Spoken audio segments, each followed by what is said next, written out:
गुरुग्राम से ये खबर हम आपको बता रहे हैं, जहां पर से जो स्कूल की छात्राएं हैं, सरकारी स्कूल की, वो रात भर से धरने पर डटी हुई हैं। गांव की ढाणी के लिए रास्ते की मांग कर रही हैं। परीक्षाओं के बहिष्कार के साथ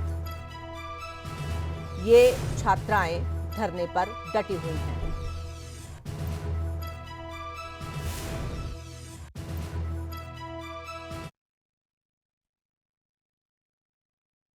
मुझे भी पता लगा देश टेलीफोन के माध्यम से कि कुछ बच्चे हमारे यहाँ कादरपुर गांव के हैं और जो ढाणियों में रहते हैं साथ ही जो इशू जो हमारे रास्ते का जो चल रहा था उसमें आज बच्चों का पुलिस प्रशासन ने वो जैसे बच्चे आम दिन की तरह जा रहे थे आज जाने नहीं दिया, जिसके कारण बच्चे यहाँ पर उसको बैठे हुए हैं। वो बकाया थी जिसमें मेरी अभी डिप्टी कमिश्नर से बात हुई है, जिसका कुछ न कुछ समाधान कल सुबह 100% निकल जाएगा। मेरे सभी बच्चों से गाँव वासियों से भी अनुरोध है कि भाई क्योंकि सर्दी का समय है, बच्चे छोटे हैं, ये धरना गया कुछ खत्म करना चाहिए जिसका कल समाधान निकाला जा सके। हमें यहाँ से निकलने नहीं दे रहे, बोल रहे कि तुम्हारा रास्ता नहीं है, आप यहाँ से कहीं और से रास्ता ढूंढो। बादशाहपुर कर जाएंगे तो 5-6 किलोमीटर दूर पड़ता है। बताइए अब हम कहाँ से जाए। अब हमारी बहुत वो है, बोल रहे कि नहीं ये सरकारी रास्ता वगैरह वगैरह ऐसे बोले जा रहे हैं हमारे लिए। बोल रहे कि एक लेडी आई, इनको डंडों से भगाओ, इनको डंडे मार मार के भगा दो यहाँ को, इन लड़कियों को यहाँ से नहीं जाना। अपना रास्ता खुलेगा तभी जाएंगे। अच्छा, तभी खाना खाएंगे, तभी पानी पियेंगे, तब तक नहीं जाना है यहाँ से। सुबह 7 बजे से बैठे इधर ही, कुछ एक्शन ही नहीं लिया किसी ने। तो छात्राओं को आपने सुना, सुबह 7 बजे से धरने पर बैठी हुई हैं, यानी कि कल सुबह 7 बजे से ये छात्राएं धरने पर बैठी हैं और पूरी रात ये धरने पर बैठी रही हैं। आइए सीधे चलेंगे अपने संवाददाता नीरज अंबावता के पास और ज्यादा जानकारी के साथ। नीरज हमारे साथ जुड़ रहे हैं। नीरज, आपसे जानना चाहेंगे कौन कौन सी क्लास की ये छात्राएं हैं जो धरने पर हैं, रात भर से धरने पर हैं, आज इनकी परीक्षाएं भी हैं। संजय सिंह वहां गए, उनसे बात की, उनको आश्वासन दिया, बावजूद इसके धरना जारी है, क्यों?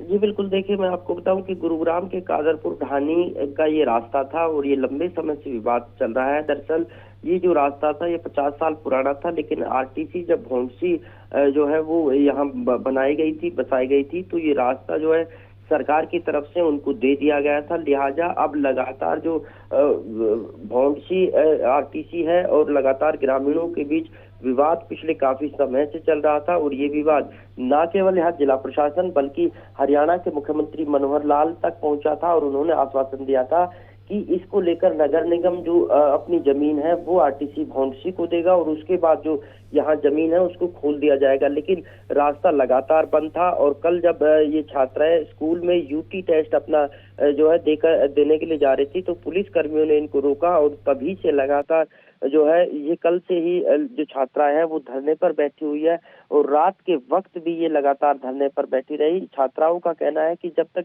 रास्ता उनके लिए नहीं खोला जाएगा तब तक वो जल और अन्न ग्रहण नहीं करेंगे। यानी कुल मिलाकर कहे कि पूरी रात भर ये छात्राएं खुले आसमान के नीचे बैठी रही है, लेकिन पुलिस जो है लगातार वहां मौजूद रही। साथ ही साथ रात में स्थानीय विधायक जो है वो भी यहाँ पहुंचे थे, लेकिन वो भी इन छात्राओं को मनाने में नाकाम रहे और छात्राओं की मांग है कि जब तक उनका रास्ता नहीं खुलता है तब तक चाहे कुछ भी हो जाए वो यहाँ इसी तरह से लगातार जो उनका धरना है वो जारी रहेगा। धरने पर इनके साथ कोई और भी है? जी देखिए, छात्राओं के साथ साथ उनके पेरेंट्स भी हैं। हालांकि अगर पेरेंट्स की बात करें तो पेरेंट्स लगातार छात्राओं के जो धरना प्रोटेस्ट है वहां जरूर बैठे हुए हैं, लेकिन वो लगातार जो पेरेंट्स थे, क्योंकि हमने रात भर भी देखा था कि पेरेंट्स के साथ साथ ग्रामीण भी छात्राओं को मनाने की कोशिश करते रहे, विधायक भी कोशिश करते रहे, लेकिन छात्राओं ने नहीं मानी और साफ कर दिया है कि जब तक रास्ता नहीं खुलेगा तब तक वो इसी तरह से उनका धरना प्रदर्शन जारी रहेगा। संजय सिंह आश्वासन देने के लिए वहां पहुंचे थे, तो फिर अब समस्या क्या है रास्ता खोलने में? जी देखिए, अगर हम आरटीसी भौंडसी की बात करें तो उनका यही कहना है कि जब तक उनको बदले में, जो कि हरियाणा के मुख्यमंत्री ने एक बार बयान दिया था कि इस पूरे मामले को लेकर नगर निगम जो है आरटीसी भौंडसी को जमीन देगा, लेकिन यहाँ जो है जमीन अब तक नहीं मिली है और यही कारण है कि लगातार जो रास्ता है उस पर जो कब्जा है वो आरटीसी भौंडसी का है। यानी रिक्रूटमेंट ट्रेनिंग सेंटर जो पुलिस का है उसका कब्जा है और वो लगातार अपने कब्जे पर कायम है। लेकिन छात्राओं और ग्रामीणों की मांग है कि ये रास्ता क्योंकि 50 साल पुराना है और गांव से होते हुए ये ढाणी को एक रास्ता जाता है, ऐसे में कोई रास्ते का ऑप्शन नहीं है और लगातार अब हालांकि विधायक ने आश्वासन जरूर दिया है, भरोसा जरूर दिया है, लेकिन अब तक रास्ता छात्राओं के लिए नहीं खोला गया है। छात्राओं की मांग है कि जब तक इस रास्ते की दीवार को नहीं तोड़ा जाता तब तक उनका प्रदर्शन जारी रहेगा। लेकिन अब देखना यही होगा कि आखिरकार कब तक छात्राओं को अपने रास्ते के लिए प्रोटेस्ट करना पड़ेगा और कब तक और कितने दिन तक दिन रात 24 घंटे इसी तरह से प्रोटेस्ट पर बैठना होगा। बहुत धन्यवाद आपका नीरज इस जानकारी के लिए।